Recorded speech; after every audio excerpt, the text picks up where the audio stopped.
Today we're tackling a universal struggle that honestly, absolutely every learner faces at some point. You know the drill, right? You've optimized your schedule, you've built a study system that actually works, and you feel unstoppable. But fast forward a few months, and somehow the whole thing is falling apart. Keeping a system running effectively over the long haul is a massive challenge. So let's dive straight into the source material and figure out how to keep those learning engines running smoothly, maintaining study form. Let's get into it. It is such a frustrating reality. We tend to think that just building a great study system is the finish line. Like, okay, I've got the perfect schedule, I'm guaranteed long-term success now. But the source material we're unpacking today asks a really crucial question. Why do even the best study systems eventually break down? It points out that having a rock-solid system, that's really only step one. The actual true challenge is maintaining it. And here's the really insidious part of all this. When our study systems fail, they don't do it in some massive, dramatic explosion. You don't just suddenly abandon every good habit you've ever built. Instead, the breakdown happens through a slow, silent fade. It's kind of like a slow leak in a tire. As the text explicitly puts it, systems don't collapse all at once.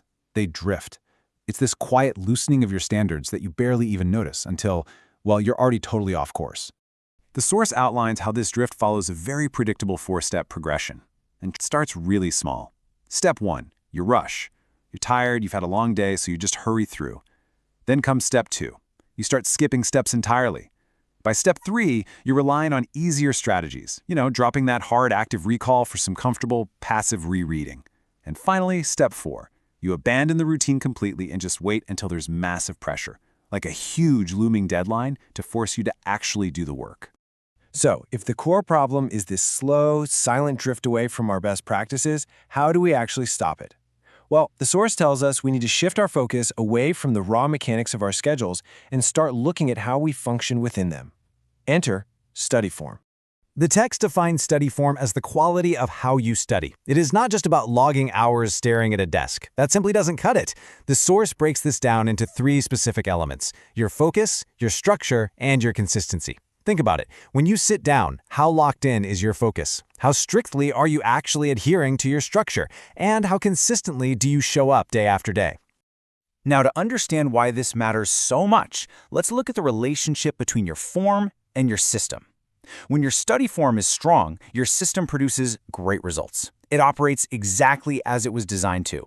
But, and this is a big but, when your form slips, the outcome changes entirely.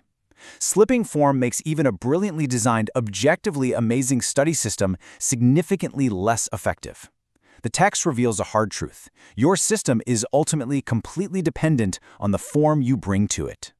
Because slipping form can literally neutralize your absolute best strategies, it is absolutely crucial to start spotting the early warning signs. You simply cannot afford to wait until you are totally derailed to realize your form has slipped. You have to catch that drift while it's actually happening. The source highlights several key behaviors that signal this drift is underway. You might notice you lose focus way faster than usual. Or maybe you start actively avoiding the harder parts of studying, like retrieval practice, because it just feels like too much work. You might start multitasking more, or simply go through the motions without truly thinking about the material in front of you. And the real danger here? None of these feel like a 5-alarm fire in the moment, but over time, they secretly and severely weaken your learning. So what's the game plan when we spot these signs? Do we panic? Scrap the whole system? No, not at all. The source material provides an incredibly empowering shift in mindset here. To protect your routine, the solution is straightforward: maintenance over rebuilding. The absolute crucial difference here is the amount of effort required. Rebuilding means you have waited for everything to completely fall apart. And let's be real, trying to rebuild a collapsed system from scratch during midterms, that is an absolute nightmare. Maintenance, on the other hand, means acting on those early signs the exact moment you spot them. It's a simple, daily practice, and it is vastly easier to pull off.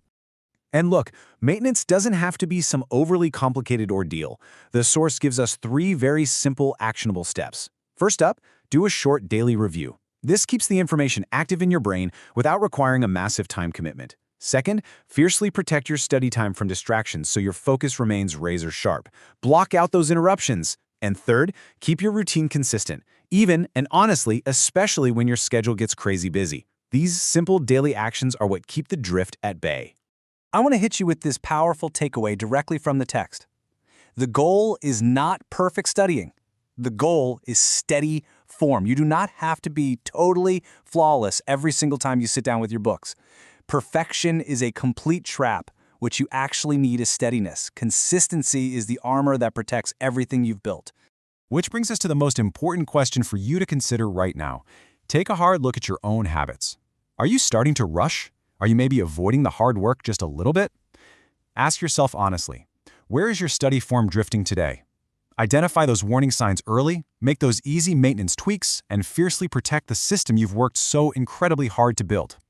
All right, thanks so much for joining me for this explainer, and I'll catch you in the next one.